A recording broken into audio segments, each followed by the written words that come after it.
আপনার মাদ্রাসা তাদের ছেলে মেয়ে এখানে পাঠাবে। ওই জন্য আমার পরামর্শ রইল যে শিক্ষক যারা আছেন, পরিচালনা কমিটিতে যারা আছেন, আপনারা ভালো শিক্ষার দিকে নজর রাখবেন, লক্ষ্য রাখবেন। আর আমাদের এই গ্রামটা নদীপড়িয়া এলাকা, আমরা জানি যে এখানে গড়াখাওয়ানিয়ায় কীভাবে ক্ষতিগ্রস্ত আমরা। গত কয়েকটা বছর থেকে আমি আপনাদের সাথে অতপ্রত জড়িত। তো এবার কিছুটা আল্লাহর রহমে এই যে আমাদের ওয়ার্ল্ড ব্যাংকের কাজ হওয়ায় কিছুটা সেভ হয়েছে আমাদের এলাকাটা, আলহামদুলিল্লাহ যথেষ্ট পরিমাণে সেভ হয়েছে।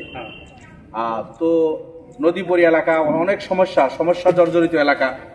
আমাদের ছেলে মেয়েরা যেভাবে ভালো শিক্ষা পাওয়া লাগে সেভাবে পায় নাই, বা আমরা সেটা করতে পারি নাই। অভাবগ্রস্ত মানুষ আমরা, ভালো অনুষ্ঠান প্রতিষ্ঠানে অনেকের ছেলে মেয়ের দেওয়ার সাধ্য নাই। বিভিন্ন অসুবিধার মাঝখান দিয়ে আমরা এখানে জীবনযাপন করতেছি, কিন্তু এর মাঝখান দিয়েই পড়াইতে হবে।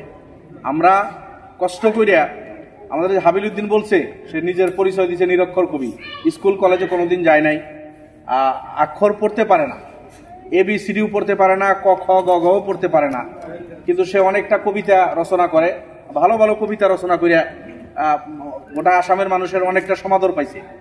আর হাবিল উদ্দিন আহ্বান করছে মা বোনদেরকেও, পায়ে ধরে বলছে সে যে আমার মতো নিরক্ষর আপনারা বানাবেন না, আপনাদের ছেলে মেয়েরা যাতে নিরক্ষর না হয়, শিক্ষার প্রহর থেকে যাতে তারা বঞ্চিত না হয়, নিজেরা কষ্ট করে হইলেও এক সময় কম খায়া, এক জোড়া কাপড় কম পিন্দা আমরা আমাদের ছেলে মেয়েদেরকে ভালো শিক্ষা যদি দেই, কালকে আপনার ঘরে থেকে আপনার ছেলে মেয়ে বড় মানুষ হবে।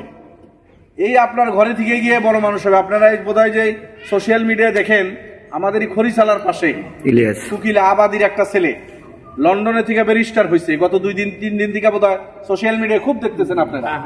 গত 2 বছর আগে গেছে, বিভিন্ন জনে সহায় করছে। মৌলানা বদরুদ্দিন আজমল সাহেব, সিরাজউদ্দিন আজমল সাহেব ওই ছেলেটাকে যথেষ্ট সহায় করছে। কয়েক বছর তাকে মাসে মাসে স্কলারশিপ দিছে, সেখানে যাওয়ার ব্যাপারে মোটা অঙ্কের সহায় করছে, এবং আরো 10 জনের সহায় করছে। আমরাও যেটুক পারি পরামর্শ দেওয়া হোক, যেভাবে হোক তাকে সহায় করছি। সে একজন গরিব ঘরের ছেলে, লন্ডনে গিয়া ব্যারিস্টার হয়েছে, আর সেখানে খুব ভালো চাকরিও করতেছে এখন।